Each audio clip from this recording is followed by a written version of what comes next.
The credit card statement arrived on a Tuesday, and with it, the end of everything Carrie Trent thought she knew about her life. She'd been sorting through mail at the kitchen counter, half listening to the rhythm of chopping from the restaurant downstairs, where her staff prepared for dinner service. The envelope was ordinary, the kind she'd opened 1,000 times before without thought. But when her eyes landed on the charge, BILLIONAIRE, the city's most exclusive restaurant, reservation deposit, her hands went cold. The paper trembled between her fingers as reality began to crack around her. BILLIONAIRE. The place Ricky James always said was overpriced and pretentious. The place he'd laughed about when she suggested celebrating their anniversary there, claiming he'd rather eat good food than pay for atmosphere. She could still hear his dismissive tone, the way he'd waved away her suggestion like it was childish. Yet here it was, a reservation for two, confirmed and paid, the date printed in stark black ink. Carrie set down the statement with exaggerated care, as if it might explode if handled roughly. She stared at the kitchen wall, at the paint her parents had chosen decades ago, faded now but still standing. Her mind raced through possibilities that all led to the same dark conclusion. Her husband of 17 years had booked a romantic dinner at the most intimate restaurant in the city, and he hadn't mentioned it to her once. Not one word, not one hint. She picked up her phone with shaking hands and scrolled through their recent messages. Nothing. No hint of a surprise, no playful secrecy, no anniversary she'd forgotten. Just the usual mundane exchanges about restaurant orders and whether they needed milk. Messages that were functional, transactional, devoid of anything resembling affection. Her finger hovered over his contact, the urge to call him immediate and overwhelming. But something stopped her. Some instinct that whispered if she called now, if she asked directly, he would lie. And she would believe him, because she'd spent nearly 2 decades believing him, training herself to accept his words as truth, even when her gut screamed otherwise. Instead, Carrie opened her laptop with hands that wouldn't stop shaking. She had to set it down twice before she could steady herself enough to type. The BILLIONAIRE website loaded slowly, each image appearing like a revelation. Candlelight flickering across intimate booths, tables positioned for privacy, for whispered confessions and stolen glances. A menu that changed nightly based on the chef's inspiration, ingredients listed like poetry. The kind of place you took someone you wanted to impress, someone you were trying to seduce, someone who wasn't your wife of 17 years. Her chest tightened as she clicked on the reservations page, her breath coming short and fast. The earliest available slot was 3 months out, the calendar marked with red marks denoting fully booked evenings. But when she checked the date on their credit card statement, the reservation was for tomorrow evening. Tomorrow, while she would be working the dinner rush downstairs, managing the family restaurant her parents had built from nothing, sweating over stoves and solving staff problems. Ricky would be at BILLIONAIRE with someone else, laughing with someone else, touching someone else's hand across a candlelit table. Carrie's vision blurred, but she didn't cry. Tears would come later, she knew, in the dark hours when she was alone and could afford to fall apart. Right now, her hands were steady as she picked up the phone and dialed BILLIONAIRE's reservation line. The phone rang 3 times, each tone like a heartbeat in her ear. "Good afternoon, BILLIONAIRE. This is Gerard speaking. How may I assist you?" His voice was smooth, cultured, the kind of voice that belonged in expensive places. Carrie forced herself to speak calmly. "I'd like to make a reservation for tomorrow evening. 2 people. I'm terribly sorry, but we're fully booked for the next several months. I'd be happy to put you on our waiting list, or I can offer you an evening in... What if someone cancels? Do you have a table that might open up?" Carrie's voice was surprisingly steady, even as her heart hammered against her ribs. Gerard's voice softened with professional sympathy. "It's unlikely, madam, but I can certainly note your information if something becomes available. May I have your name and contact information?" "Actually," Carrie said, each word deliberate, "I'm looking for a very specific table. The one right next to the reservation under Ricky James, tomorrow evening." There was a pause, heavy and telling. Carrie could hear papers rustling, the click of a computer mouse. I'm not sure I understand, madam. I understand perfectly, Gerard. My husband booked a table at your restaurant, and I'd like to book the one beside his. Surely you have tables next to each other. Small restaurant, intimate setting. I saw the photos on your website. I'll pay double your usual deposit. Ma'am, I don't think triple. I'll pay triple your deposit, and I'll add a generous tip for your discretion in this matter. All I'm asking for is the table next to my husband's reservation. Nothing more, nothing less. Another pause, longer this time, and Kerry could almost hear Gerard's mental calculations. Professional ethics versus a substantial tip. When his voice returned, it was quieter now, almost conspiratorial. The table adjacent to that reservation is actually available. It's our corner booth, usually reserved for special guests. Then I'm your special guest for tomorrow evening. Same time as his reservation? 7:30, yes. And may I say, madam, he hesitated, I hope tomorrow evening brings you the clarity you're seeking. Kerry almost laughed at the delicate phrasing. Thank you, Gerard. I appreciate your understanding. She provided her credit card information, a different card than the one she shared with Ricky, one he never looked at. The deposit went through with a confirming beep. When she hung up, her heart was hammering so hard she could feel it in her throat. What was she doing? What did she think would happen? But she knew exactly what would happen. She'd sit at that table, elegant and composed, and she'd watch Ricky walk in with whoever he was betraying her for. She'd finally see the face of her replacement, the woman who'd stolen her husband's attention, his affection, his fidelity. The rest of the day passed in a fog that felt like moving underwater.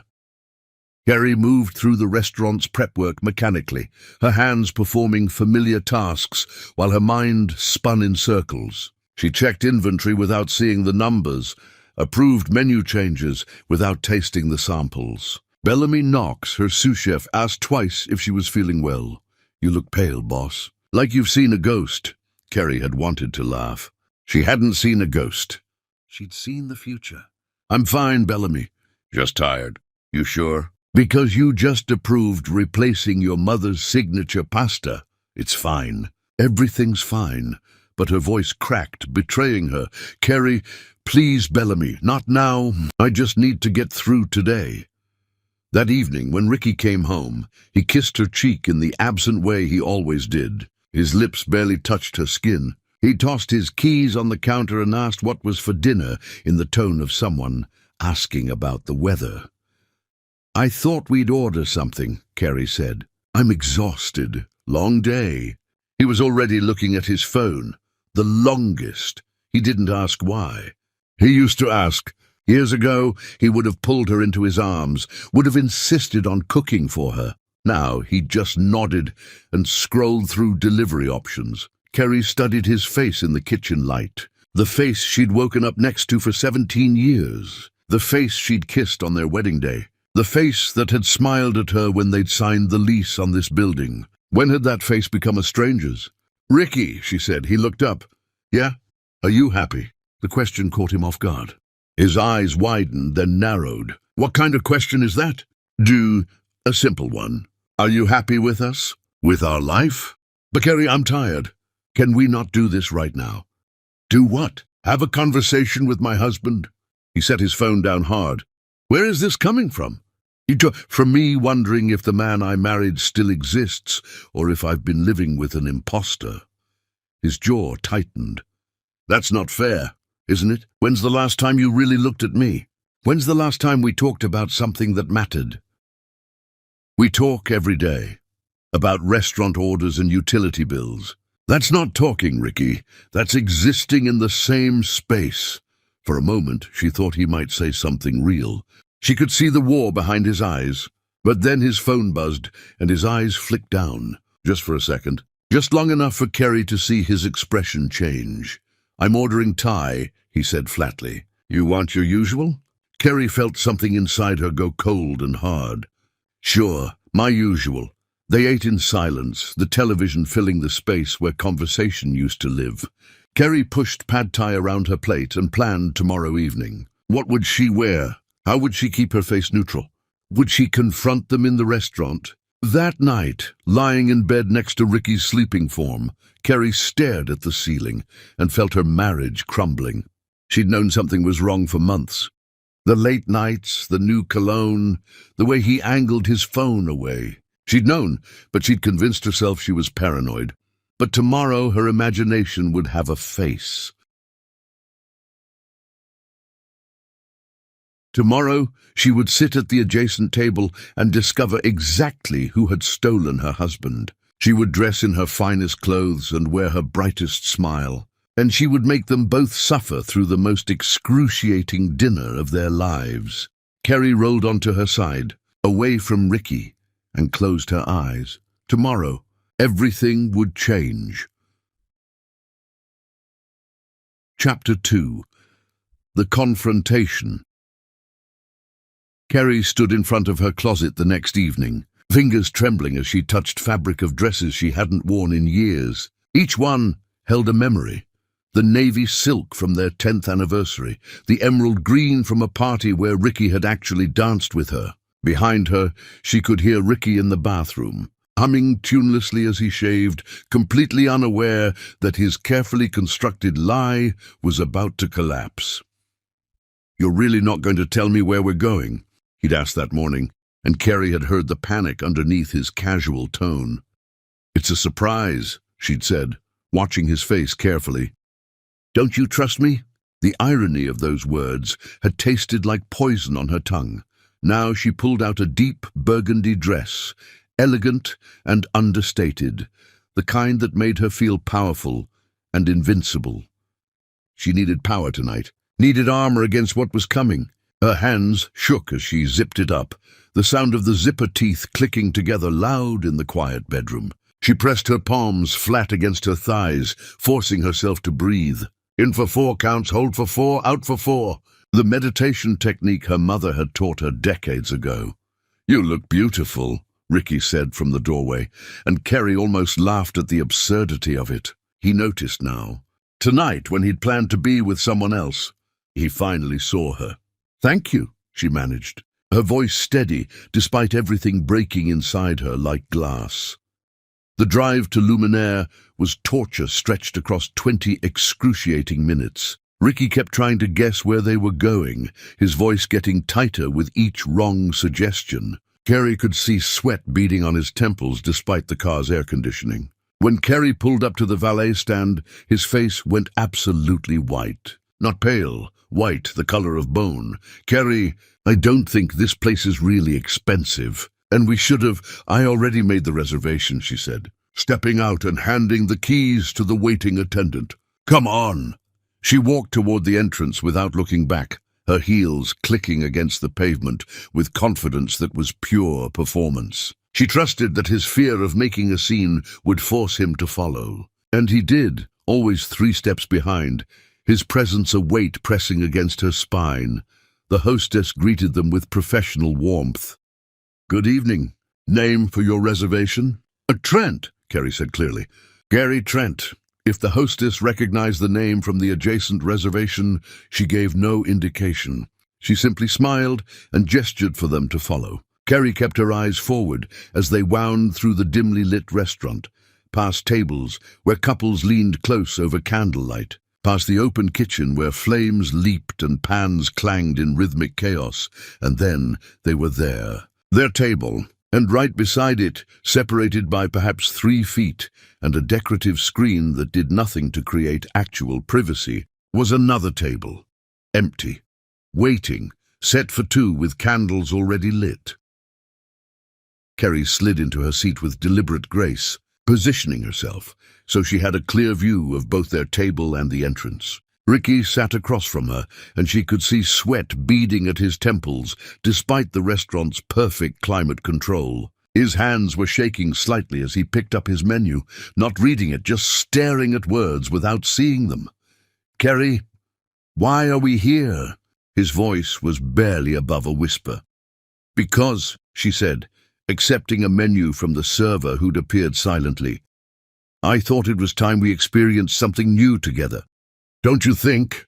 The server explained the evening's tasting menu, his voice a pleasant drone that Carrie only half heard. She nodded at appropriate moments, her smile never wavering, ordered the most expensive wine on the list, a bottle that cost more than most people spent on groceries in a month, smiled at Ricky across the table with a smile that didn't reach her eyes. They'd been seated for perhaps 15 minutes when Kerry saw her. The woman who walked through Luminaire's entrance was stunning in a way that made Kerry's chest constrict. Tall, impossibly tall in heels that added inches to an already impressive frame. Impeccably dressed in a black cocktail dress that hugged curves Kerry had lost somewhere in 17 years of marriage. Her hair was styled in soft waves that probably took an hour to perfect, her makeup flawless. She carried herself with the confidence of someone who'd never doubted her place in the world. She was also scanning the restaurant with visible confusion, her phone clutched in one manicured hand. The hostess approached her, spoke quietly, and the woman's confusion deepened into something darker. Kerry watched as she was led directly to the table beside theirs. Watched as the woman's eyes landed on Ricky. Watched as shock, then understanding, then fury crossed her beautiful face in rapid succession. "Kerry," Ricky whispered, his voice strangled. "Kerry, please what?" Kerry asked, her voice conversational as the woman sat down at the adjacent table stiffly, her back ramrod straight. "Please don't make a scene. Please pretend I don't see what's right in front of me. Which please did you have in mind exactly?" The woman at the next table was staring at her phone now, her fingers flying across the screen with furious energy. Texting Ricky, no doubt, demanding to know what the hell was happening, why he'd brought his wife to their romantic dinner. Kerry could see the woman's hands shaking, could see rage and humiliation warring on her face. Kerry leaned forward across the table, her voice low enough that only Ricky could hear. "Her name, tell me her name right now. Kerry, not here, please not here. Her name, Ricky, now, or I will stand up and introduce myself. I will walk over to that table and say hello. My name is Kerry Trent, and I believe you're sleeping with my husband." His face crumpled like wet paper. Lisa Marie Carter. "And how long have you been with Lisa Marie Carter?" Please goodish, how long?" 8 months. The admission came out broken. 8 months. Nearly a year of lies. Nearly a year of her cooking dinner while he texted another woman. Nearly a year of sleeping beside someone who was touching someone else. Nearly a year of making herself small while he made her a fool. Kerry sat back in her chair and picked up her wineglass with a hand that didn't shake. Her hand was perfectly steady as she raised it to her lips. "Well then, let's enjoy our meal, shall we? After all, you paid quite a lot for this experience." The dinner that followed was exquisite agony, every moment stretching into eternity. Kerry ordered course after course, each more elaborate than the last, performing the role of delighted diner with commitment. She asked the sommelier for pairing recommendations, nodding thoughtfully at his descriptions. She commented on the plating, the flavors dancing on her tongue, the ambiance that really was quite special, wasn't it, Ricky? She asked Ricky questions about the restaurant they owned together, about whether they should consider updating their own menu, about trivial things that meant nothing while the world burned. At the next table, Lisa Marie sat frozen, a beautiful statue carved from rage and humiliation. Her own food arrived and went untouched, the server returning twice to ask if everything was all right. She managed weak nods but never picked up her fork. Kerry could feel the other woman's eyes on her, could sense the rage radiating from that adjacent table like heat. Good, let her feel a fraction of what Kerry felt. Ricky barely touched his food, each course arriving and being removed mostly intact. He sat rigid in his chair, occasionally glancing at his phone when it buzzed insistently, his face a mask of misery. "You should answer her," Kerry said pleasantly, nodding toward his phone. "She seems distressed." "Kerry, please, can we just go home and talk about this?" "Why? We're having such a lovely time. Isn't this exactly the romantic evening you planned?" A couple at a nearby table glanced over, sensing tension. Kerry smiled at them warmly until they looked away uncomfortably. The server brought dessert, an architectural marvel of chocolate and gold leaf. Carrie took a bite, savoring the richness, and wondered when she'd lost the ability to taste anything except bitterness. "She's married too," Carrie said suddenly. "Isn't she?" "Lisa Marie Carter." I looked her up. Her husband teaches at the high school on Riverside. June Carter. He posts pictures of his students' accomplishments online. He seems like a good man. Does he know his wife is here? Ricky's hands were shaking now, his fork clattering against his plate. "Stop, please stop." "Why should I stop? I'm just making conversation." "That's what couples do at dinner, isn't it?" At the adjacent table, Lisa Marie stood abruptly. Her chair scraped against the floor with a sound like a scream. She grabbed her purse with shaking hands, threw money on the table, and walked out without looking back. Carrie watched her go, watched the perfect posture crack as she fled, and felt nothing except cold satisfaction. "Are you happy now?" Ricky hissed. "Are you satisfied?" Carrie set down her fork very carefully. "Not even remotely." But the evening isn't over yet. She signaled for the check, paid with the card she'd used to book the reservation, and stood. Ricky scrambled to follow as she walked out with her head held high, past the other diners who were now openly watching, past the hostess who looked sympathetic, past the valet who handed over their car keys with studied neutrality. In the car, Ricky finally broke. "It's over with her. I swear to you, Carrie, it's over. It was a mistake, the worst mistake of my life. Please, we can fix this. We can go to counseling. We can drive," Carrie said. "What?" I said drive. "I'm not having this conversation in a parking lot." Ricky drove with shaking hands, and Carrie stared out the window at the city lights blurring past. She thought confronting them would bring clarity. Instead, she just felt hollow. At home, Ricky followed her inside, still talking, still pleading. Carrie walked past him to the kitchen and poured herself water. Her hands were finally shaking now. "Tell me everything," she said. "And I mean everything. How you met, where you went, what you told her about me. Every single detail," so he told her. And with every word, Carrie felt the marriage she'd believed in dissolve like salt in water, until there was nothing left except betrayal and the knowledge that the man she'd loved no longer existed. Chapter 3. Unlikely Allies. Carrie didn't sleep that night. She lay in their daughter's old bedroom, the room she'd fled to after Ricky's confession finally ended somewhere around 3 in the morning. The walls were still covered with posters from high school, frozen in time like a museum display, a reminder of when life was simpler and love meant something uncomplicated. Ricky had stood in the hallway outside the door for over an hour, pleading through the wood until his voice went hoarse and cracked. "Carrie, please let me in. We can work through this," as if words could rebuild what actions had destroyed. Carrie had said nothing, just stared at the ceiling and listened to her marriage collapse in real time. When dawn finally came, grey light seeping through curtains her daughter had chosen a decade ago, she heard him leave for the restaurant, heard his footsteps pause outside her door one more time, a long silence where she imagined him pressing his hand against the wood, then continuing down the stairs with heavy steps. The front door closed with a soft click that somehow sounded final. Carrie picked up her phone with hands that felt disconnected from her body and opened a new message to a number she'd found the night before. June Carter's contact information hadn't been hard to find. He had a modest presence online, mostly professional pages related to his teaching. His profile picture showed a man with kind eyes and a genuine smile, holding up a book like he was recommending it to the world.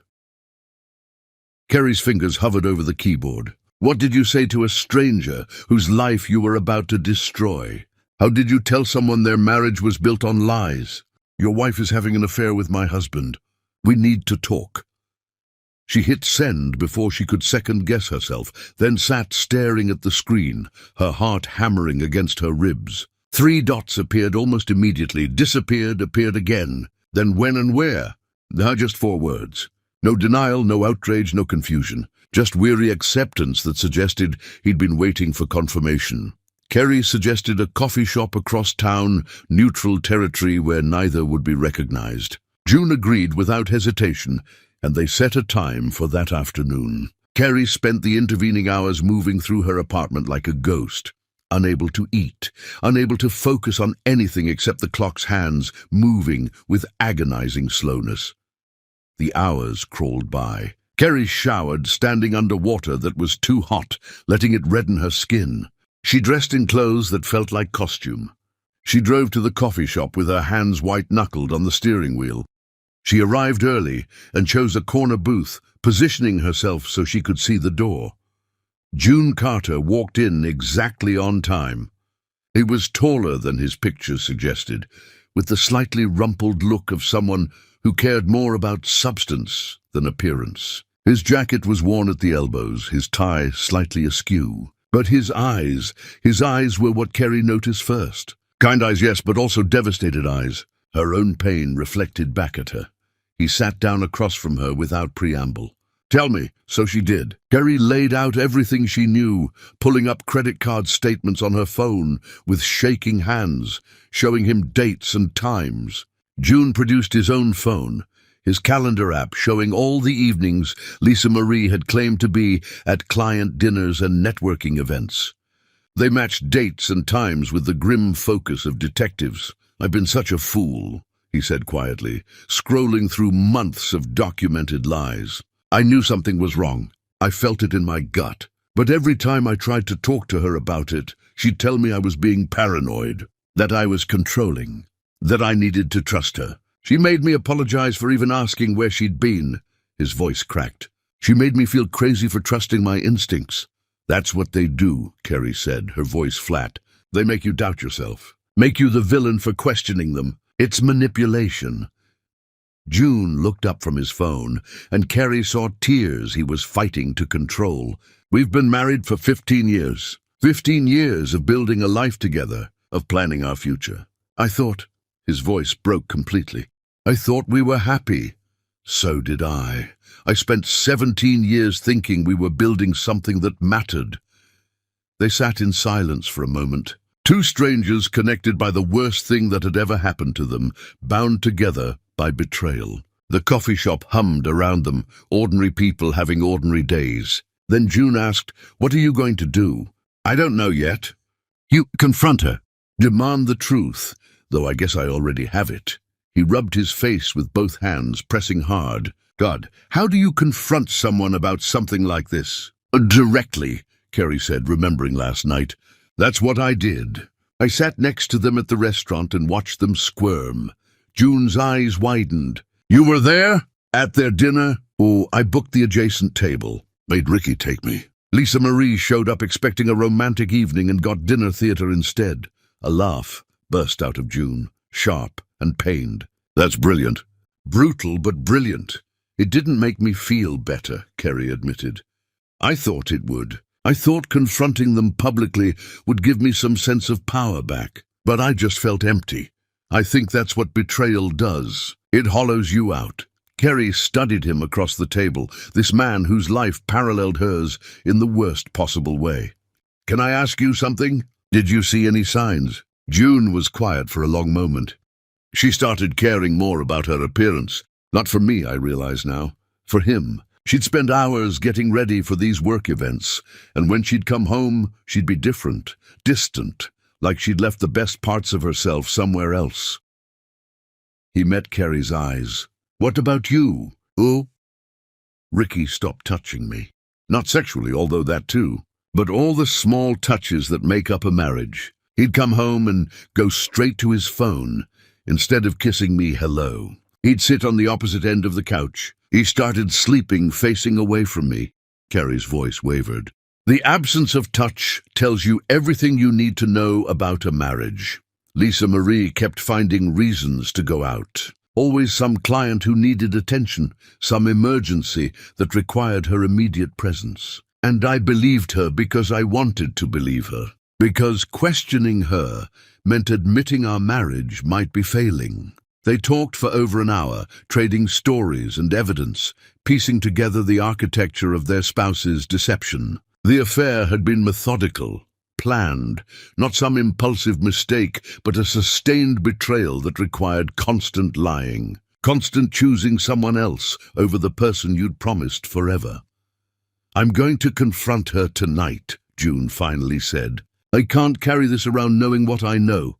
Do you want me to send you everything I have? The evidence?" "Well, please. And Carrie?" He reached across the table and squeezed her hand briefly. "Thank you. For being brave enough to message me. For not letting me keep living in ignorance. We deserve the truth," Carrie said, "even when it destroys us." June left first, and Carrie sat alone in the booth staring at her cold coffee. She felt strange, sharing this intimate devastation with a stranger. But June wasn't really a stranger anymore. They were members of the same terrible club now. Her phone buzzed. "Ricky, where are you? We need to talk." Carrie typed back, "I talked to June Carter. He knows everything now." 3 dots appeared and disappeared multiple times before Ricky's response. "How could you do that? You're trying to destroy her marriage out of spite." Carrie's laugh was harsh. "I'm not the one who destroyed anything. You did that all by yourself." She drove home, and when she walked into the apartment, Ricky was waiting. His face was blotchy, his eyes red. "You had no right to contact her husband." Carrie set her purse down carefully. "I had every right. He deserves to know his wife is a liar, just like I deserve to know you are. This is different. This is vindictive. No, Ricky, this is consequences. Something you've clearly forgotten exists." He moved toward her, hands reaching out. "Carrie, please. We can still fix this. I don't want to save it. Tell me something. Did you love her?" The question caught him off guard. "What? Lisa Marie, did you love her? Or was she just convenient?" Ricky's mouth opened and closed. It wasn't like that. Then what was it like? Help me understand what was worth throwing away 17 years. "She made me feel alive again," he finally said, and those words cut deeper than anything else. "She was exciting, new. With her, I wasn't just the restaurant guy drowning in bills. I was interesting. And I made you boring." "No, that's exactly what you're saying." Carrie moved toward the hallway. "I'm sleeping in the spare room. Don't try to change that." "For how long?" Carrie turned back. "However long it takes for me to figure out if there's anything left worth saving." She closed the bedroom door and locked it. Then she sat on the edge of the bed and finally let herself cry. Her phone buzzed after midnight. June. I confronted her. "You were right. She admitted everything. She's filing for divorce." Carrie typed back through tears. "Mine too. I'm so sorry." "Don't be. You gave me the truth." "Are you okay?" "No, are you?" "No, but maybe we will be." She fell asleep with her phone in her hand. Chapter 4. Separate Destruction. 3 weeks passed in a strange purgatory where time felt both frozen and accelerated. Carrie and Ricky moved around each other like ghosts occupying the same haunted house, their paths crossing but never truly connecting. They existed in the same physical space but lived in entirely separate realities. Carrie threw herself into the restaurant with an intensity that had her staff exchanging worried glances. She arrived before dawn to prep, her key turning in the lock while the city still slept. She didn't leave until after midnight, perfecting recipes that didn't need perfecting, reorganizing storage that was already organized. Anything to avoid going home. Bellamy Knox finally cornered her in the walk-in cooler on a Wednesday afternoon, the cold air making their breath visible. "Boss, you're scaring me. When's the last time you slept?" "Really slept?" "I'm fine, Bellamy." "You're not fine. You're running yourself into the ground, and we both know it's not about the restaurant." Bellamy's voice softened. "Whatever's happening with Ricky, you don't have to handle it alone."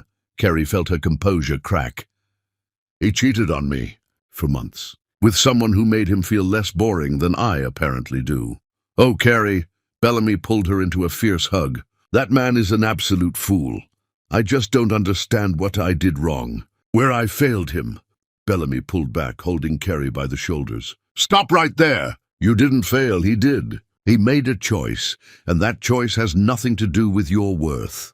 But Carrie couldn't shake the feeling that she'd somehow been inadequate. That if she'd been more exciting, more attentive, Ricky wouldn't have looked elsewhere. She'd been seeing a therapist, Dr. Helena Wright, twice a week now. Helena had gentle eyes behind wire-rimmed glasses and a directness that Carrie appreciated. "You're looking for a reason that makes sense," Helena told her during their latest session. "But infidelity rarely makes sense to the person betrayed. It's not a logical equation. People cheat because of their own deficiencies, not yours.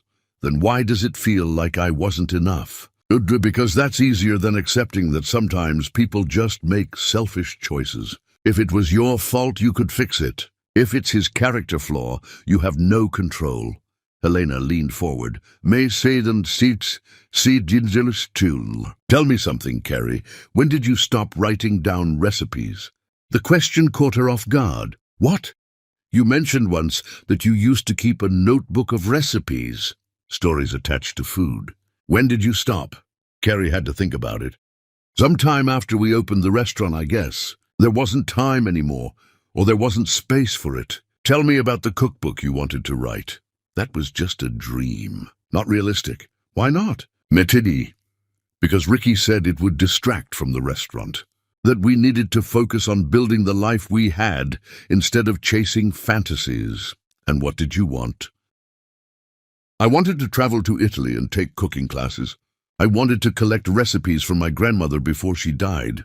I wanted to write about food as memory, as love, as the thing that connects us to our past. Carrie's voice broke. But that wasn't practical.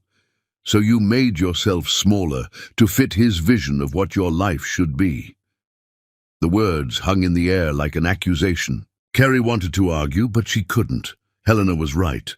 She'd spent years sublimating her dreams to Ricky's priorities. That evening, Carrie stopped at a bookstore and bought a new notebook. Not for the restaurant. For herself. She sat in her car and opened to the first page. Grandmother's Sunday gravy. The smell of this sauce simmering meant family, meant chaos, meant love so fierce it had to be fed. She'd started before church, letting it cook all day, and by the time we sat down to eat, the house smelled like coming home. Carrie wrote for an hour, words pouring out. When she finally looked up, her cheeks were wet, but she felt lighter. Her phone buzzed. A text from an unknown number. "This is June. I hope it's okay that I got your number." I confronted Lisa Marie. She's filing for divorce. "How are you holding up?" Carrie stared at the message. She typed back, "I'm learning who I was before I made myself small." "How are you?" Devastated, relieved, angry, all of it at once. That sounds about right. Would you want to get coffee again? I could use someone who understands. Carrie hesitated only briefly. Tomorrow afternoon. Same place. I'll be there. When Carrie got home, Ricky was waiting with flowers. Red roses, her supposed favorite, though she'd told him years ago she preferred wildflowers. "I made reservations at that Italian place you like." "I thought we could talk." Carrie looked at the roses. "I'm not ready for that. When will you be ready? How long are you going to punish me?" "No, I'm not punishing you, Ricky. I'm protecting myself." "From what?" "I told you it's over with her. I'm here. I'm trying." "You're trying because you got caught. Not because you suddenly realize what you were risking." Carrie moved past him. "I'm meeting someone tomorrow. A friend." She saw suspicion flash across his face. "What friend?" "Well, June Carter." Ricky's face went red. "Her husband." "You're meeting with her husband?" "Yes. We're both dealing with the same thing." "This is inappropriate, Carrie. You're having an emotional affair." Carrie actually laughed. "That's rich coming from you. We're having coffee, Ricky. We're not sneaking around for 8 months. I don't like this. I don't particularly care what you like anymore. You lost that privilege." Carrie closed the bedroom door, leaving Ricky with his rejected roses. She texted June. "My husband accused me of having an emotional affair because we're meeting for coffee." "The irony is staggering." June's response came quickly. Lisa Marie said the same thing. "Apparently we're the ones being inappropriate. How dare we seek support? The audacity." Carrie found herself smiling for the first time in days. She fell asleep that night with her notebook on the nightstand, filled with one recipe and the promise of more. Chapter 5. Sanctuary. The coffee shop became their sanctuary over the following weeks, a neutral space that belonged to neither of their old lives. Carrie and June met there 3 times that first week, then almost daily, their schedules aligning like they'd been designed to intersect. They'd sit in the same corner booth and talk about everything and nothing. June told her about his students with enthusiasm that made his whole face light up, transforming him from tired to animated. The ones who made teaching worthwhile, who suddenly understood metaphor. The ones who broke his heart, bright kids trapped in terrible circumstances. Carrie talked about her parents' restaurant, how it had been her inheritance and her prison. "I loved it once," she admitted one afternoon, stirring sugar into her 3rd cup of coffee. "When it was my parents, it felt magical. My mother would let me experiment in the kitchen, would encourage every creative impulse. But after they died and Ricky and I took over, it became this thing we had to maintain. A legacy I couldn't fail. So you stopped creating and started preserving." "Exactly. And I didn't even realize I was doing it until it was already done." June nodded thoughtfully. "Lisa Marie used to encourage my writing. When we first met, she'd read everything I wrote and tell me I had talent. But somewhere along the way, she started calling it a hobby, started suggesting I focus on things with more practical applications." He smiled sadly. "I haven't written anything except lesson plans in years. What would you write about if you started again?" "Honestly, probably this. The strange fellowship of betrayal. How 2 strangers can understand each other better than the people they've known for decades." Carrie felt something shift in her chest, a warmth she hadn't experienced in months. "That's beautiful. You should write it." "Maybe I will." "What about you? What's the first recipe you'd put in your cookbook?" "My grandmother's Sunday gravy. The one that makes the whole house smell like home." "Then write that one first. Start building the book you've always wanted to create." It should have felt strange, this easy intimacy with someone she'd known for such a short time. But June made sense to her in ways Ricky hadn't in years. They spoke the same language of loss and understood each other's pain without judgment. One evening, they decided to take a walk instead of sitting in the coffee shop. The botanical gardens were open late for a special exhibit, and the paths wound through displays of autumn flowers blazing in the fading light. "Can I tell you something?" June asked as they walked. "Lisa Marie served me with divorce papers yesterday." Carrie stopped walking. "How do you feel?" "Like I should be more upset than I am. Like there's something wrong with me, because mostly I just feel relieved." "That's not wrong. That's honest."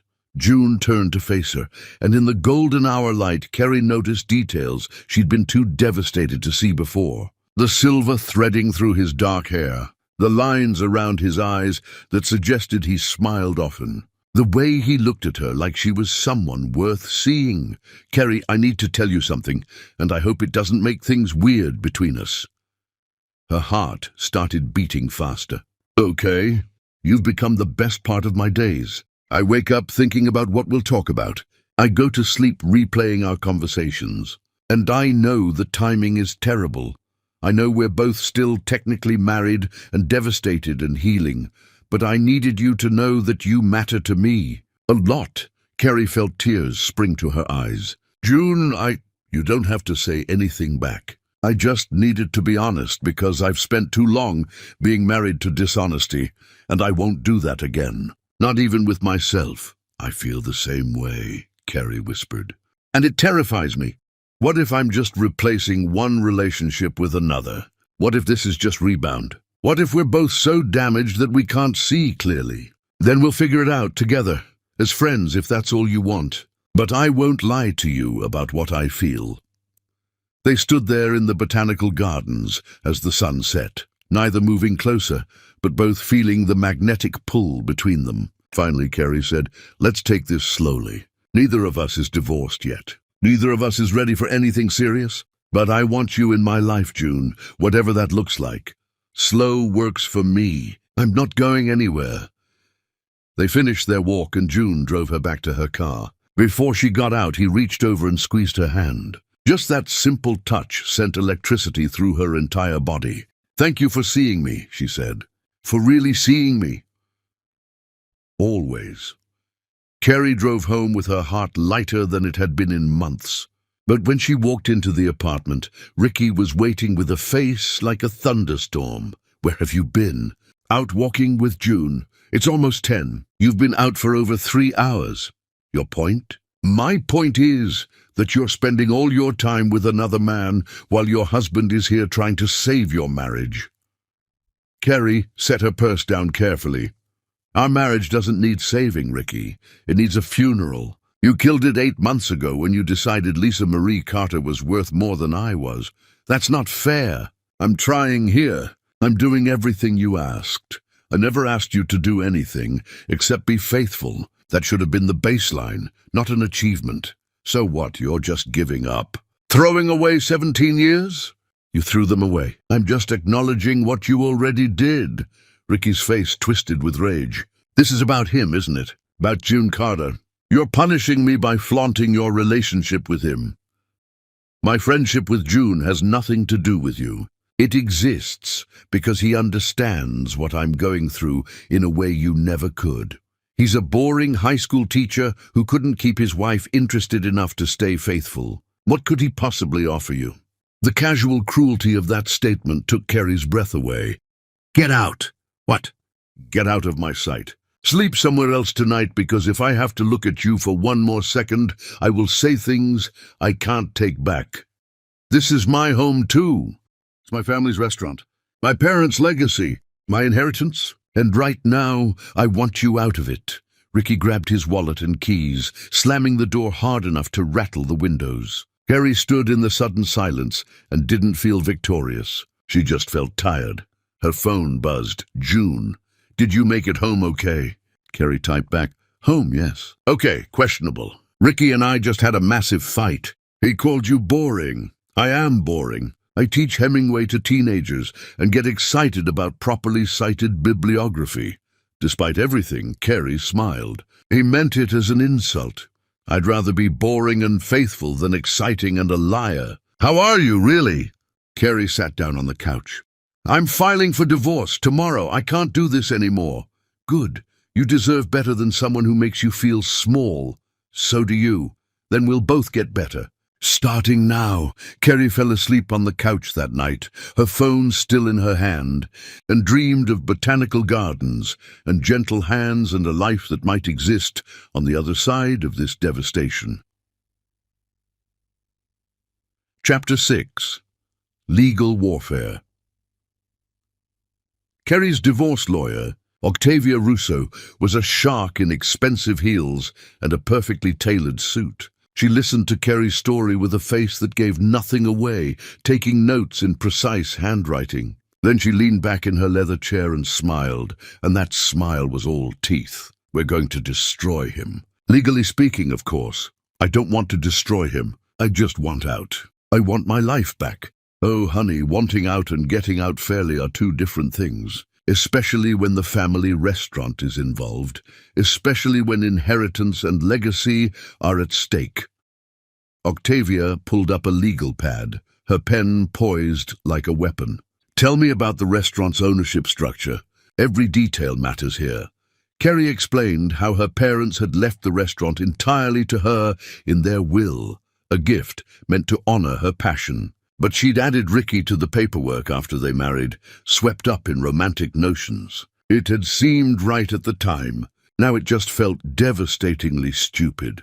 "We'll need to prove that his affair not only violated your marriage, but also impacted the restaurant's operations and your inheritance." Were there any instances where he used restaurant funds for his affair? Any money that should have gone to operations? Carrie pulled out the credit card statements she'd been collecting with obsessive focus. Octavia's smile grew wider with each page, satisfaction radiating from her. Dinners at expensive restaurants, hotels downtown and in neighboring cities, gifts that couldn't possibly be for you based on the stores. All charged to the restaurant's card, which means all taken from your inheritance." She looked up, her eyes bright. "This is embezzlement, Carrie. He stole from your family's legacy to fund his infidelity. This changes everything. Can we really use that? Is it really that serious?" "We can and we will. I'm also going to depose Lisa Marie Carter. Her testimony about the affair's timeline will be crucial, and if she tries to lie, we have the evidence to destroy her credibility." Octavia's voice was clinical, discussing human devastation like chess moves. "This won't be pleasant for anyone, but you'll come out of this with what's rightfully yours." Over the next month, the divorce became a war with casualties and collateral damage. Ricky's lawyer painted Kerry as an unforgiving wife who'd refused to work on the marriage after Ricky's one mistake. They claimed she'd abandoned the marriage first by moving into the spare bedroom, that her friendship with June Carter constituted emotional infidelity that justified Ricky's affair. Octavia tore those arguments apart systematically, with the precision of a surgeon and the ruthlessness of a general. She presented the credit card evidence, showing months of calculated betrayal. She brought in staff from the restaurant who testified about Ricky's absences and Kerry's exhaustive efforts to keep things running alone. She had Lisa Marie deposed, and the other woman's testimony confirmed every sordid detail. The most damaging evidence came when Octavia proved Ricky had been siphoning money from the restaurant's account to fund his affair. Money that rightfully belonged to Kerry's inheritance from her parents. The judge's expression during that revelation was stone-cold fury. Ricky's face crumpled when the evidence was presented. Even his lawyer looked disgusted. "This changes everything," Octavia told Kerry after the hearing. "He's not getting a cent from the restaurant. We might even pursue criminal charges for embezzlement." But Kerry felt no triumph. Just exhaustion and sadness for the man she'd married, who'd become someone she didn't recognize. June's divorce was moving faster. Lisa Marie wanted it done quickly to move on with her life. She was already dating someone new from her firm, flaunting the relationship on social media before the papers were even signed. "Does it bother you?" Kerry asked him one evening at his house, a modest craftsman he'd spent years renovating himself. "Honestly, I'm grateful. Her obvious happiness elsewhere makes my case stronger. My lawyer is arguing that she abandoned the marriage, not me." They were sitting on his couch, a respectable distance between them. They'd been careful about physical contact, both aware of how it would look. But Kerry was hyper-aware of his presence, of the way her body leaned toward his, without permission. "Can I tell you something?" June asked. "Always." "I started writing again. Real writing, not just lesson plans. I'm working on a novel." Kerry's face lit up. "June, that's wonderful. What's it about?" "A man whose life falls apart and discovers that sometimes destruction is just making space for something better. It's probably too autobiographical to be good, but it feels right. I'd like to read it. When you're ready. You're my first reader, obviously." He paused. "What about you? How's the cookbook coming?" Kerry pulled out her phone and showed him photos of the notebook that was now half filled with recipes and stories. "I'm actually thinking about submitting it to publishers. Not major ones, but small presses that focus on culinary memoirs." "Kerry, that's incredible. You have to do it. I'm scared. What if it's not good enough? What if it's better than you ever imagined?" June reached over and took her hand, the first time they'd intentionally touched in weeks. "You're brilliant, Kerry. Your writing makes me hungry and nostalgic for things I've never experienced. That's a gift." His hand in hers felt like coming home. Kerry looked at their intertwined fingers and felt something break open in her chest. "I'm falling for you. I know I shouldn't be. I know we should wait until everything is final and we've both healed more. But I need you to know that this isn't just friendship for me anymore." June's thumb stroked the back of her hand. "It hasn't been just friendship for me since the botanical gardens. Maybe since before that. I've been trying to be patient, trying to do the right thing. But Kerry, I think about you constantly. I dream about a future where we're both free and we can see where this goes. What if we crash and burn? What if we're just two broken people who'll break each other more? Then we'll heal together, but I don't think that's what this is. I think we found each other at the exact moment we both needed someone who understood. That's not coincidence. That's fate. Carrie leaned her head against his shoulder, and he wrapped his arm around her. They sat like that for a long time, not kissing, not rushing, just being together in the quiet certainty that whatever was building between them was real. When Carrie finally went home that night, Ricky was there. He'd been drinking and his eyes were red-rimmed. I saw your car at his house. You were there for hours. Yes, I was. Are you sleeping with him? No, not that it's any of your business anymore. It's my business if my wife is with another man. I'm not your wife in any way that matters. We're just two people waiting for paperwork to make official what you already destroyed.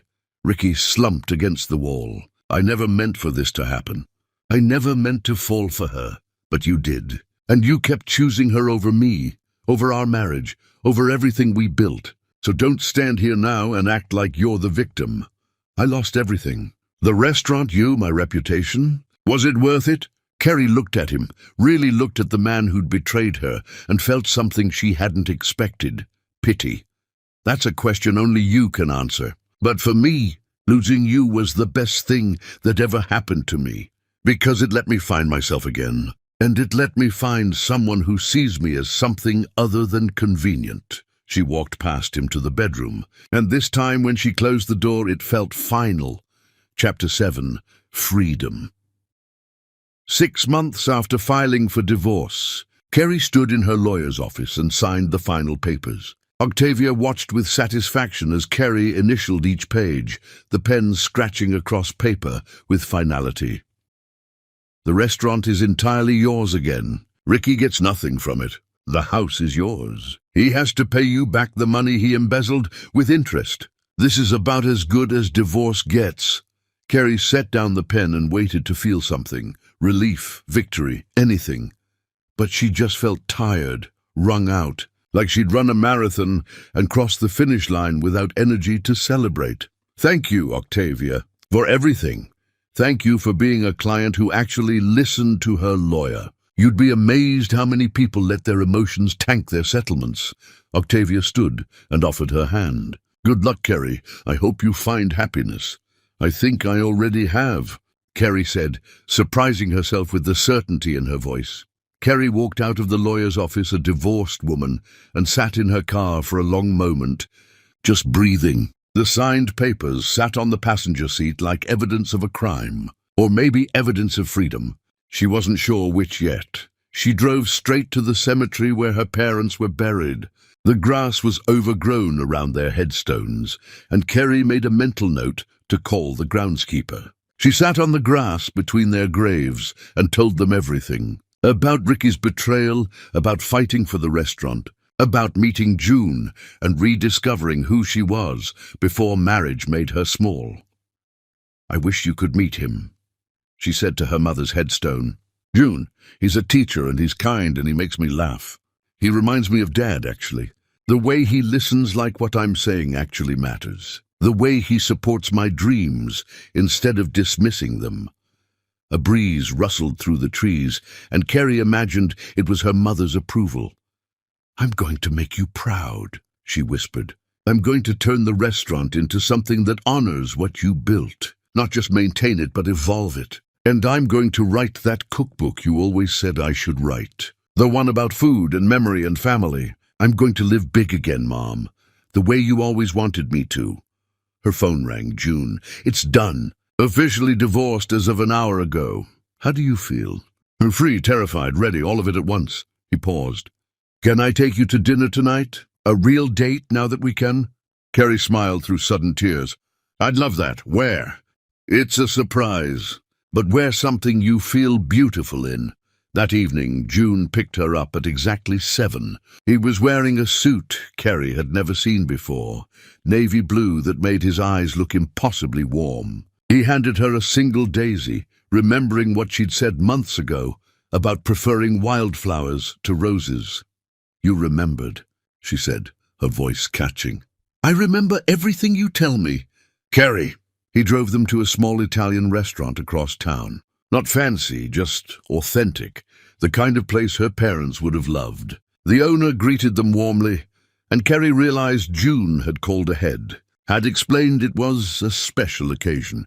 They sat across from each other at a corner table, and Kerry realized this was the first real date she'd been on in nearly 2 decades. The first time she'd sat across from someone who chose her without obligation or history weighing everything down.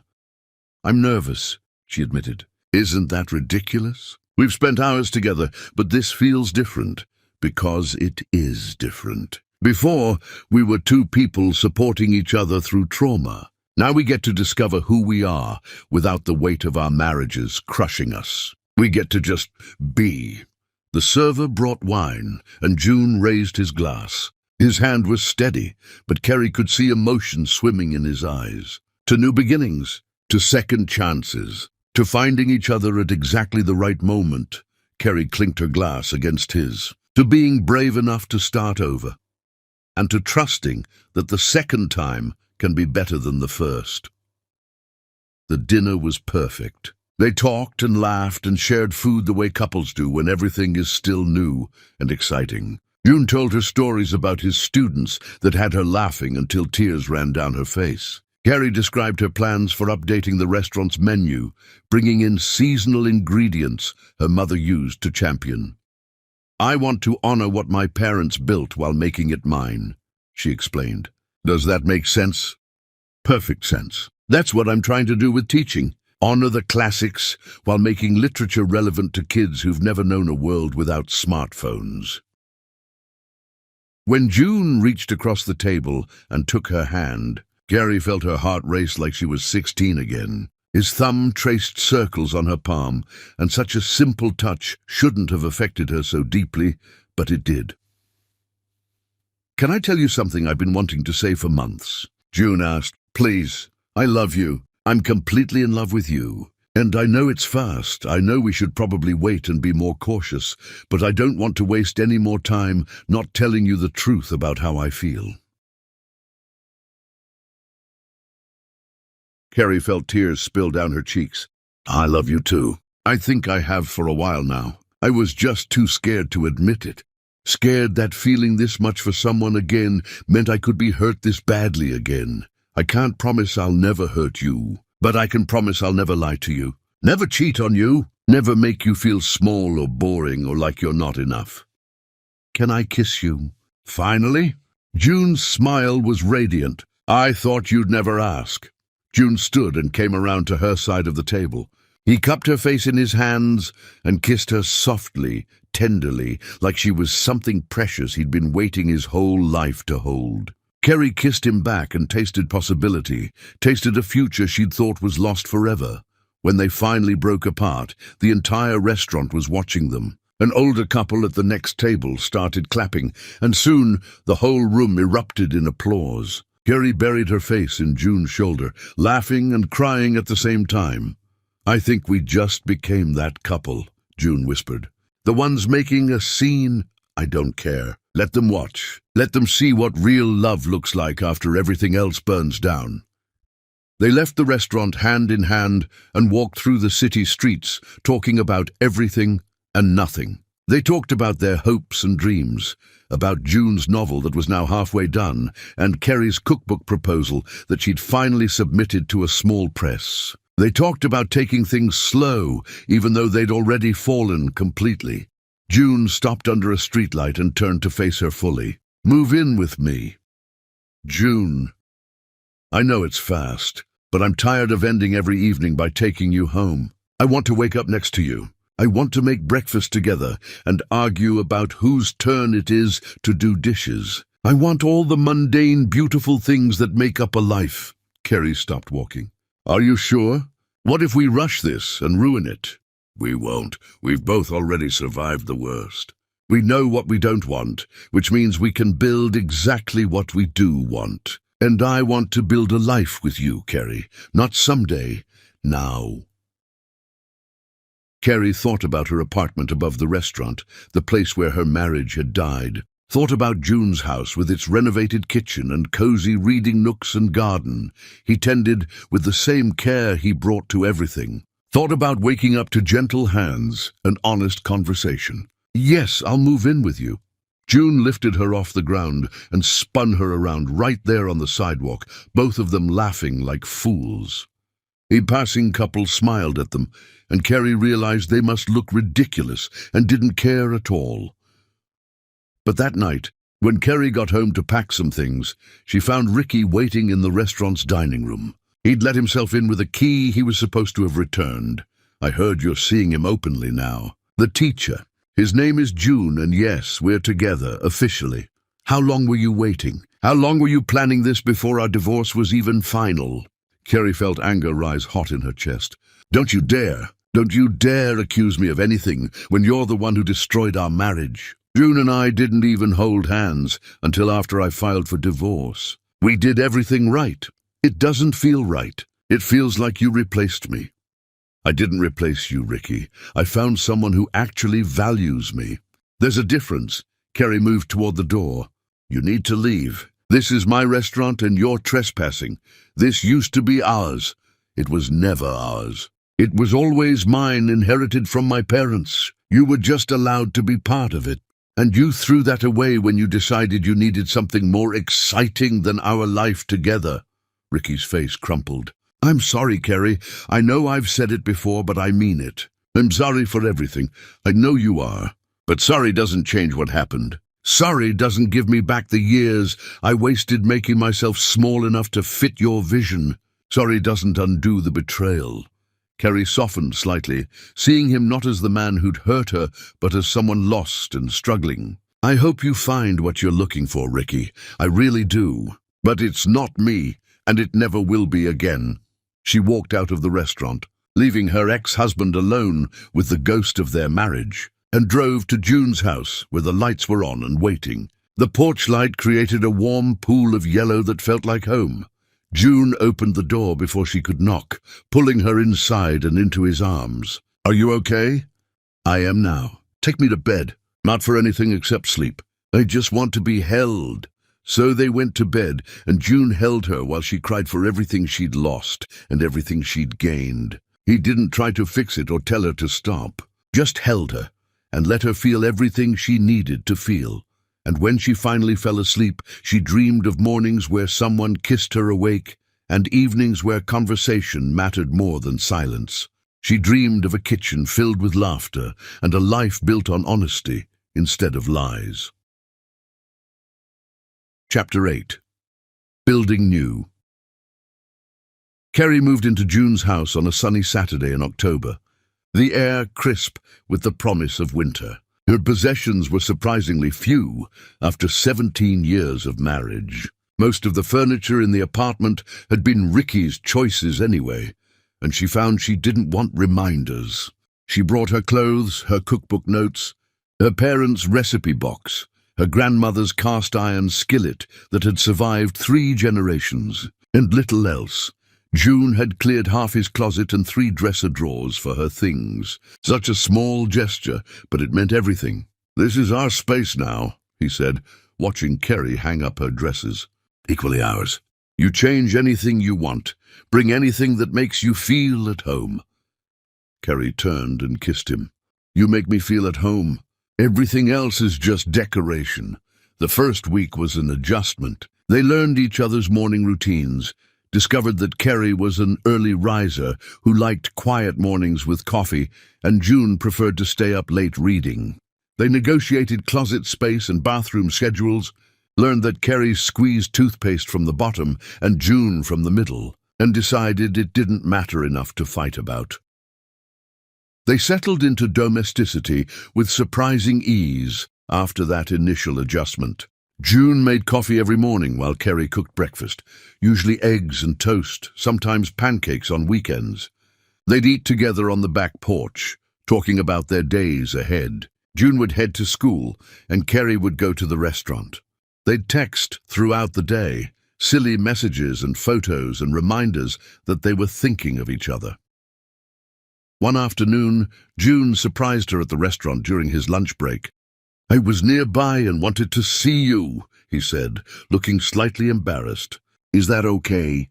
"More than okay," Carrie said, introducing him to the staff properly for the first time. Bellamy sized him up with the protective scrutiny of a mother bear.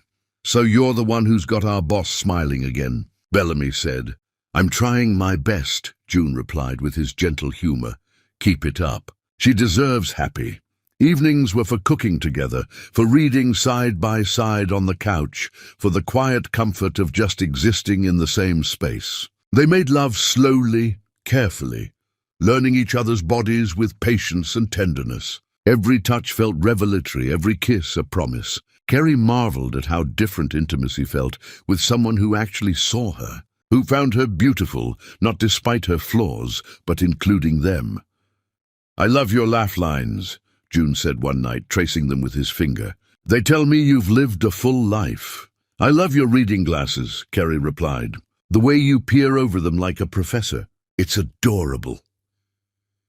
Carrie's cookbook proposal was accepted by a small culinary press in November. The editor, a kind woman named Patricia, who'd spent 30 years in food publishing, called with the news on a Wednesday afternoon.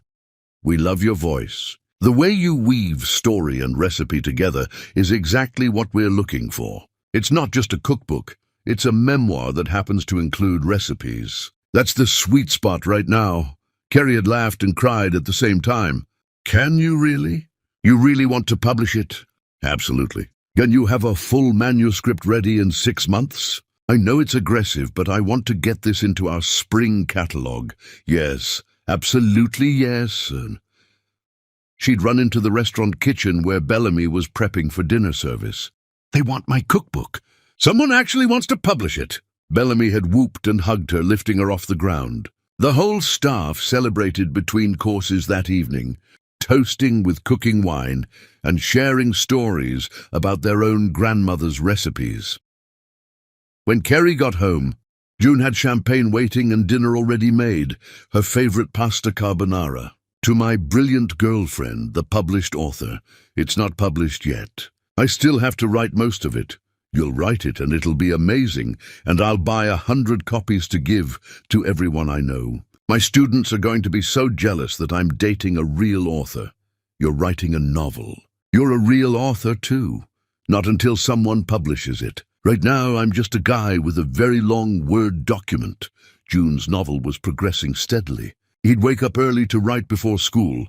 The tap of his laptop keys, a comforting sound that Carrie fell asleep to on the couch more than once. He let her read chapters as he finished them, and Carrie was amazed by his talent. The story was raw and honest, about grief and betrayal, and finding unexpected love in the ruins of a life.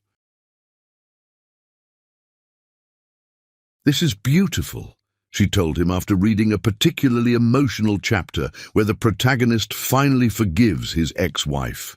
"This is publishable, June, really publishable. This could be big." "You think so?" "I know so. You need to query agents when you're done. I've been researching the process for my own book, and I can help you put together a query package." One Saturday, June took Carrie to meet his father, who lived in a retirement community an hour away. The old man was sharp despite his 83 years, with June's same kind eyes and dry humor. "So you're the woman who's got my son writing again," he said, shaking Carrie's hand firmly. "About time. He's been wasting that English degree teaching grammar to teenagers who don't care." "Dad," June protested, but he was smiling. "It's true. You were supposed to be the next Hemingway, and instead you're explaining symbolism to kids who think books are boring. Teaching matters too." "Of course it does. But so does writing your own stories." His father turned to Carrie. "Make sure he finishes that novel. He's been talking about writing one since he was 25. "I will," Carrie promised. They were happy, genuinely, surprisingly happy. Carrie's daughter came home for a visit during Christmas break and was initially skeptical of June, protective of her mother after everything that had happened. But he won her over with patience and genuine interest in her life, never trying to replace her father, but carving out his own space in their family. He asked her about her graduate program, actually listened to her answers, and offered insights about teaching that helped with her own work as a teaching assistant. He made her mother laugh in ways she hadn't heard in years. "He's good for you, Mom," her daughter said on her last night home, the two of them doing dishes while June read in the living room. "I haven't seen you this alive in years, maybe ever. He sees me, really sees me. Your father loved who he wanted me to be. June loves who I actually am." But her daughter looked troubled. "What about Dad? Have you talked to him?" "Not since the divorce was final." "Why, he's been calling me. A lot. He sounds really lost, Mom. I know what he did was terrible, but he's still my dad." Kerry pulled her daughter into a hug. "I know, sweetie, and it's okay to love him despite what happened. He's allowed to be lost. That's a consequence of his choices. But I can't be the one to find him. That's not my responsibility anymore. I know. I just worry about him." "That's because you have a good heart. But his healing is his responsibility, not yours. And definitely not mine. The best thing I can do for him is live my own life fully and show him that we both can survive this." After her daughter left, Kerry felt unsettled. She didn't want Ricky to be miserable, but she also couldn't save him from the consequences of his actions. She told June about the conversation that night as they cleaned up dinner. "How do you feel about it?" he asked, drying the plate she handed him. "Guilty, which is ridiculous because I shouldn't feel guilty for moving on. You're allowed to feel guilty and still know you made the right choice. Emotions aren't logical. They just are. How do you feel about Lisa Marie? Do you think about her?" June was quiet for a moment, choosing his words carefully. "Sometimes. Usually when I'm editing something in my novel that involves the ex-wife character. But it's more like thinking about a stranger I used to know. The woman I married doesn't exist anymore, or maybe she never did. I invented this person I thought she was, and the real Lisa Marie was always someone else." Kerry understood that completely. She'd invented a version of Ricky too, had convinced herself he was faithful and devoted when the reality was so different. One evening in early February, Lisa Marie showed up at June's door, unannounced. Kerry answered, and the two women stared at each other for a long moment. Lisa Marie looked terrible, thinner, haggard, her confident glow entirely gone. Dark circles shadowed her eyes. "Is June here?" she asked. "He's at school. Parent-teacher conferences." "Oh, right." Lisa Marie looked past Kerry into the house, seeing the changes Kerry had made. New curtains, different artwork on the walls. "This place looks good." "He finally finished the kitchen remodel. Can I help you with something?" "I wanted to apologize. To both of you. I know it's too late, and I know you have no reason to forgive me, but I needed to say it. I destroyed 2 marriages because I was selfish and stupid and scared of being ordinary."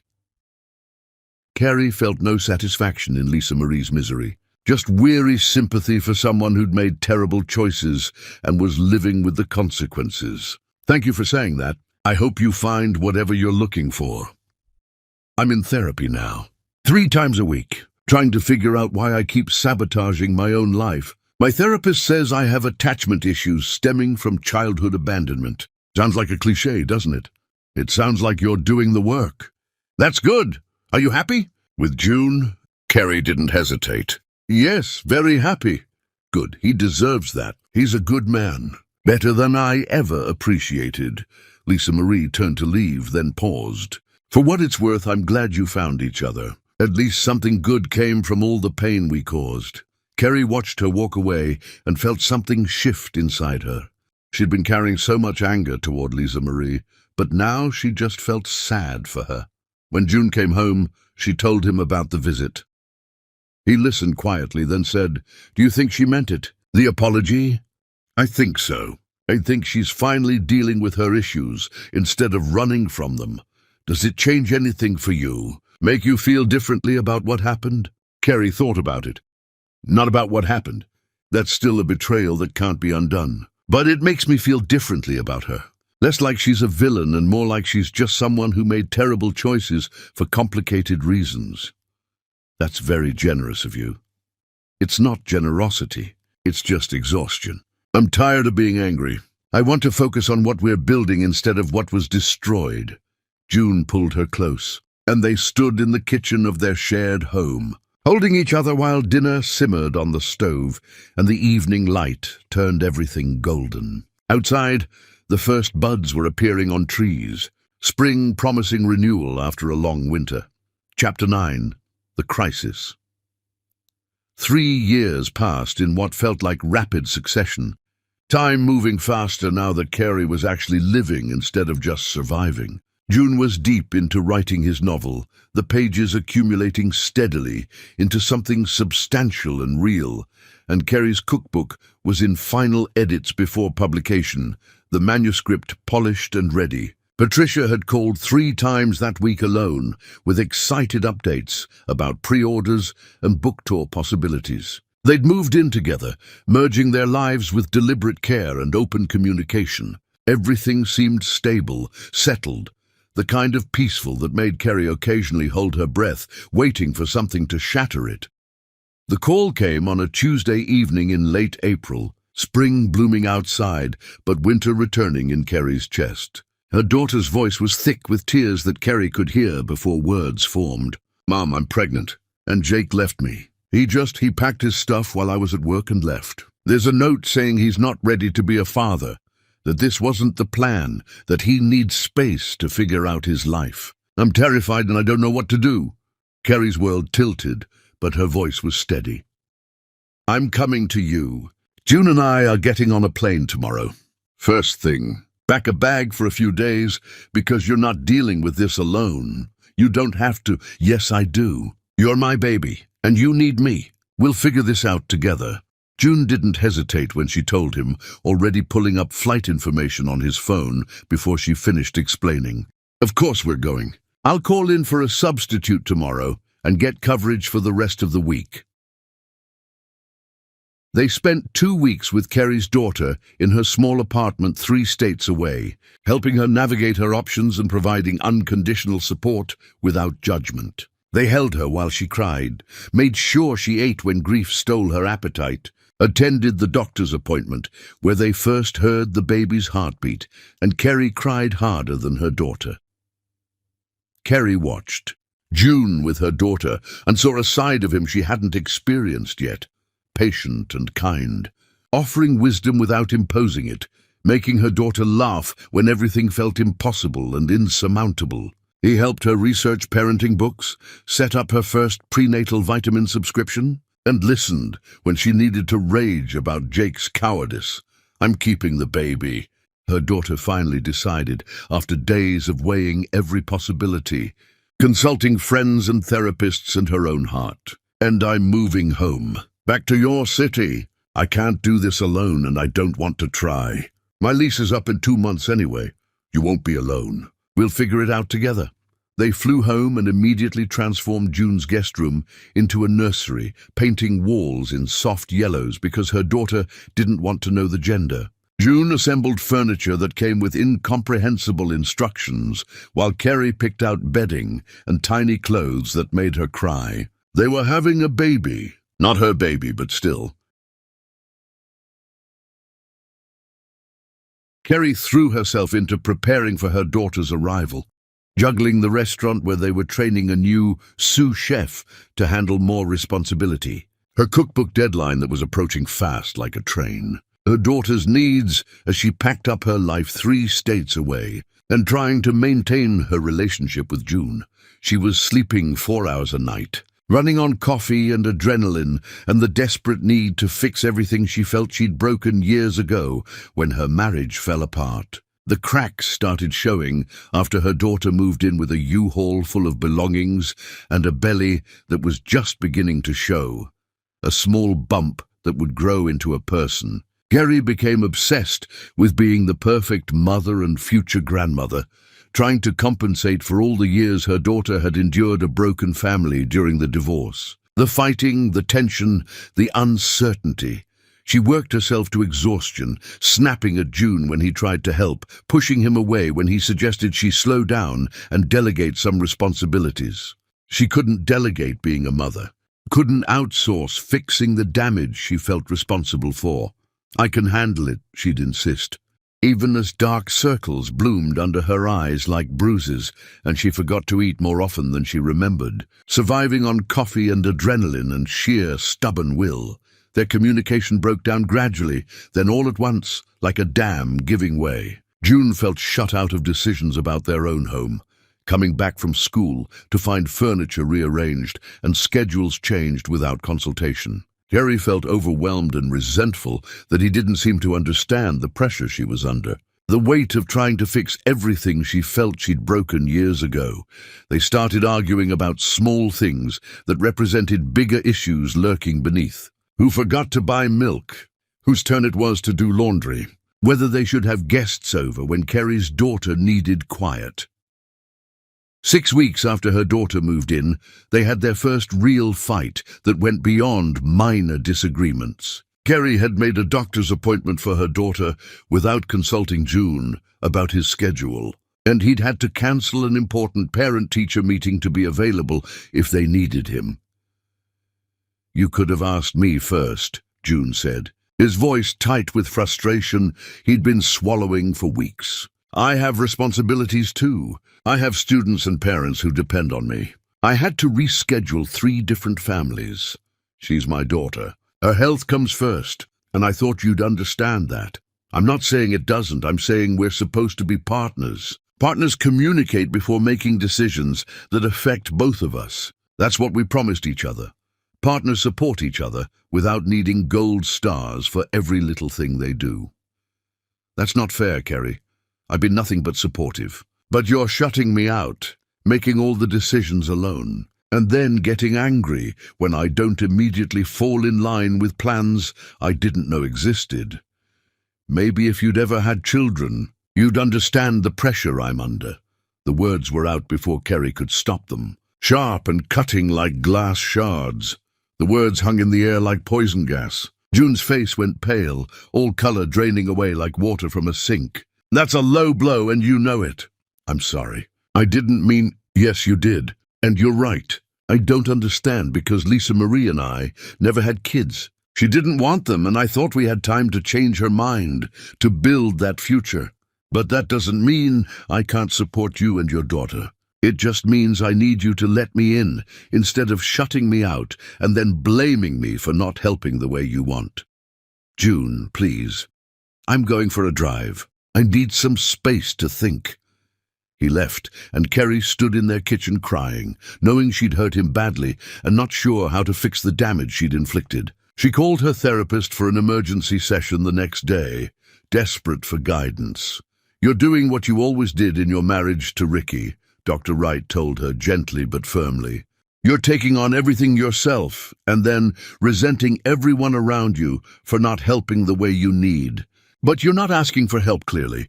You're just expecting June to read your mind and then punishing him when he can't. I don't know how to ask. It feels like admitting I'm failing at something I should be able to handle. Asking for support isn't failure, it's partnership. That's what you and June promised each other. Equal partnership built on honesty and communication. You're reverting to old patterns because stress triggers old coping mechanisms." Kerry went home determined to apologize and communicate better, to rebuild what she'd damaged with careless words and thoughtless actions. But before she could, June's phone rang with news that stopped them both cold, another crisis piling onto the first like cars in a highway accident. Lisa Marie had filed a lawsuit against him, claiming he'd destroyed her reputation by telling mutual friends about the affair, turned their entire social circle against her, and was seeking $50,000 in damages that would bankrupt him. The timing couldn't be worse, couldn't be more calculated to cause maximum damage. June was already stressed about work, where budget cuts were threatening his position and forcing teachers to reapply for their own jobs, submitting portfolios like they were new hires. The uncertainty was killing morale. Now he had to deal with a frivolous lawsuit that would require legal fees he couldn't afford on a teacher's salary. "This is retaliation," June said, staring at the legal documents with disbelief and growing horror. She's angry that we're happy and she's not, so she's trying to destroy what we've built. She wants me to suffer the way she's suffering. We'll fight it together, Kerry said, taking his hand and squeezing hard. I'm sorry for what I said, for pushing you away, for not being the partner you deserve. I'm sorry too, for not being more understanding about the pressure you're under with your daughter. They held each other, but Kerry could feel the strain between them like a physical thing, a third presence in the room that pushed them apart, even as they tried to hold on. The lawsuit consumed June over the following 2 weeks.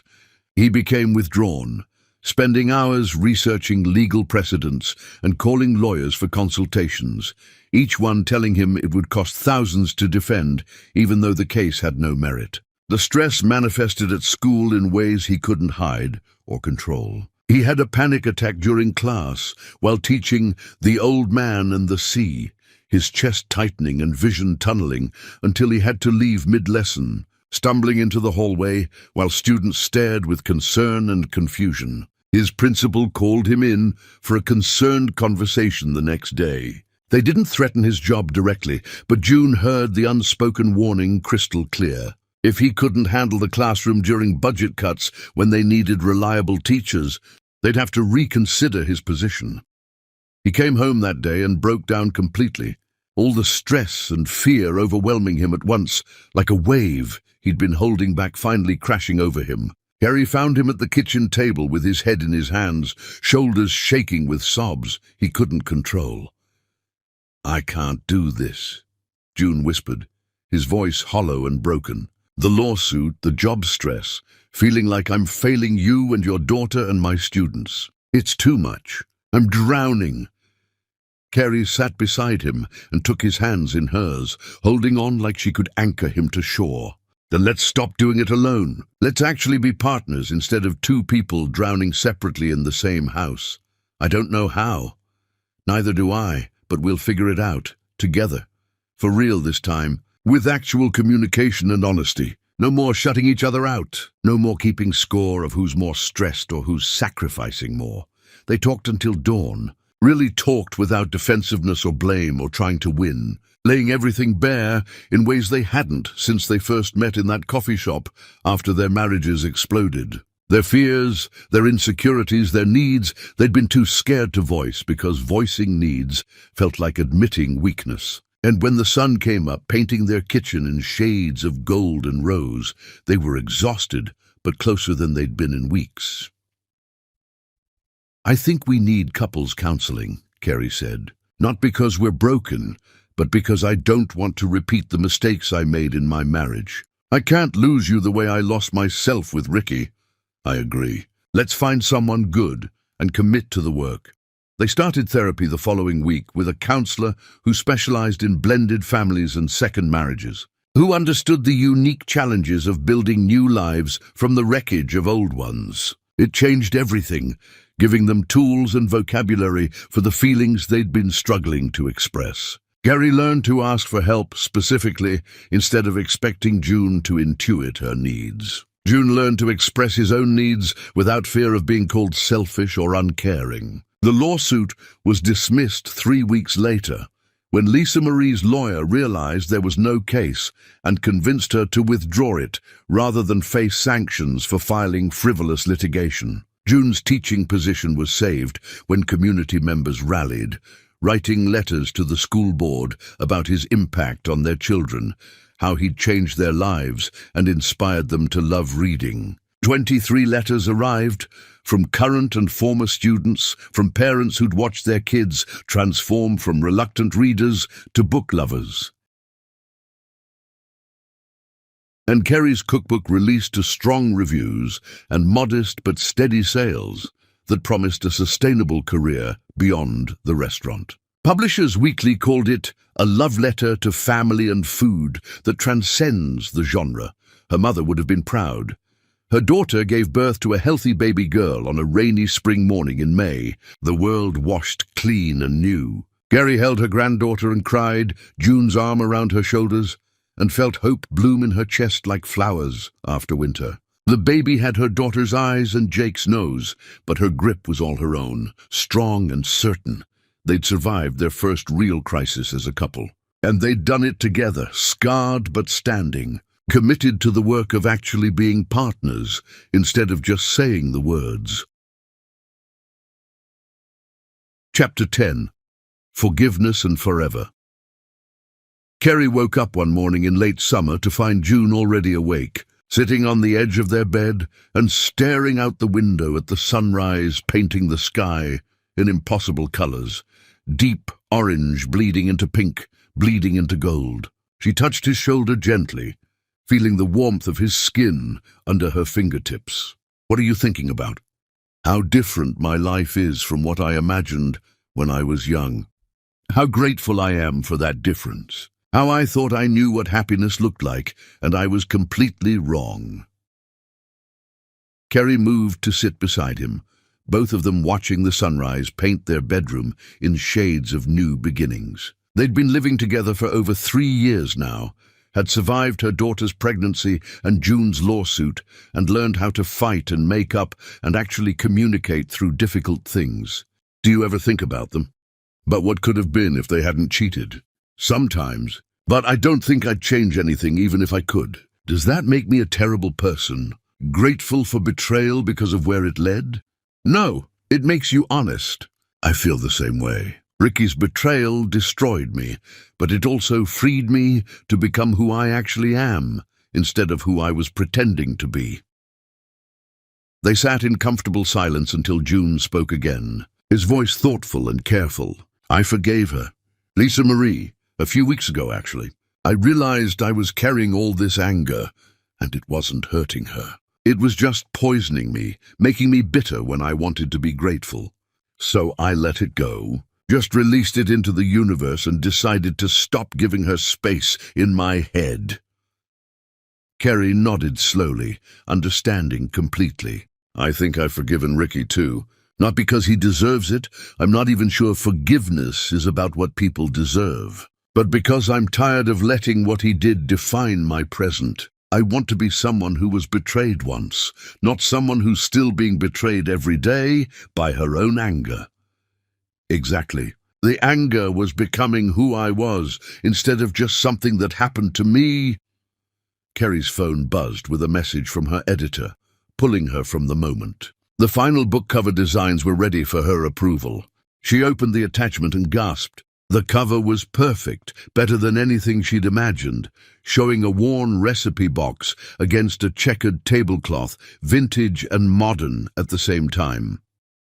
"June, look. My book is real. This is actually happening."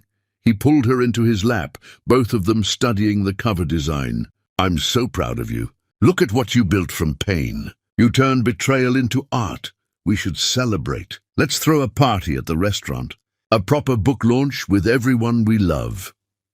They spent the next week planning a book launch party, sending invitations and coordinating with Bellamy to create a special menu inspired by recipes from the cookbook. The evening of the party, Kerry stood at the front of the restaurant's dining room, surrounded by staff and friends, and her daughter holding the baby, and felt overwhelmed with gratitude for the life she'd rebuilt.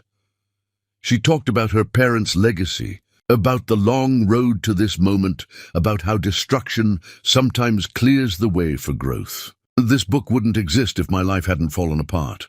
I wouldn't have remembered these stories, wouldn't have written down my grandmother's recipes, wouldn't have learned that sometimes the worst thing that happens to you is also the door to your best life. So thank you all for being part of this journey." Later, as they cleaned up, June pulled her aside. His hand was shaking slightly, and Kerry realized he was nervous. "Kerry Trent, I have something to ask you." He knelt in the kitchen, where they'd spent so many evenings cooking together, where they'd laughed and argued and built a life. He pulled out a simple silver ring with a small diamond that caught the light. "I want to spend whatever time we have building new memories. Will you marry me?" Kerry's eyes filled with tears. "Yes, yes, absolutely yes." They kissed while Bellamy whistled from across the kitchen and the remaining staff applauded.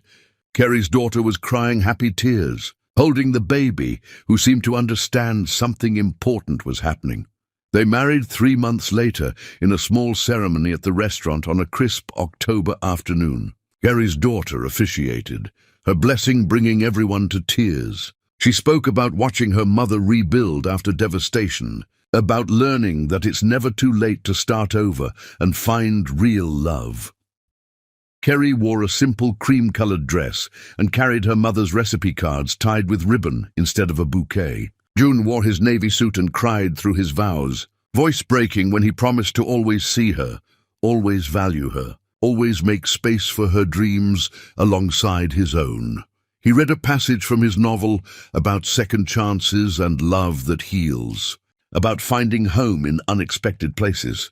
She was the adjacent table, close enough to see everything, brave enough to act, and in watching him fail at love, she learned how to succeed at it herself. Ricky didn't attend. He'd remarried and moved to another state, starting over in his own way. But he'd sent a card wishing them well, acknowledging the pain he'd caused and expressing genuine hope for Kerry's happiness. It was something.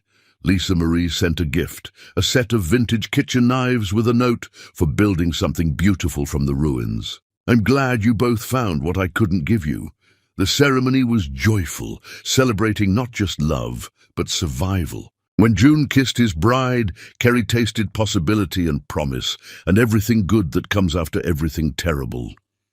That night, they drove home as husband and wife, their last names officially hyphenated now, Trent Carter, a symbol of two broken people who became whole together, who chose to honor both their histories while building something entirely new. They sat in the driveway before going inside, holding hands and just breathing in the enormity of the moment. We made it, June whispered. We did. Any regrets?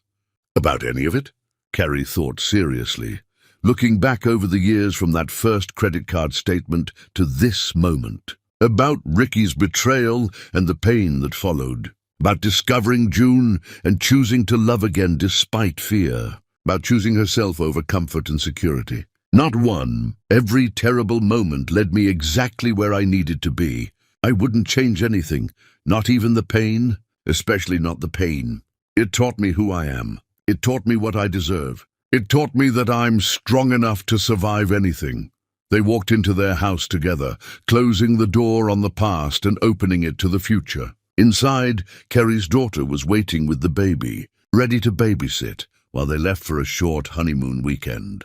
In the years that followed, Kerry's cookbook became a modest bestseller, finding its audience among readers hungry for stories about resilience and food and family. She wrote 2 more, each one deeper and more personal. June's novel was published and garnered critical acclaim, leading to a small but devoted readership and a teaching position at the local community college, where he could write more and teach students who actually wanted to learn. They taught workshops together about creativity after trauma, about rebuilding lives, about the courage it takes to start over. Kerry's daughter thrived, raising her baby with the support of family who loved her unconditionally. She eventually forgave Jake, though she never took him back, and built a beautiful life as a single mother who chose herself first.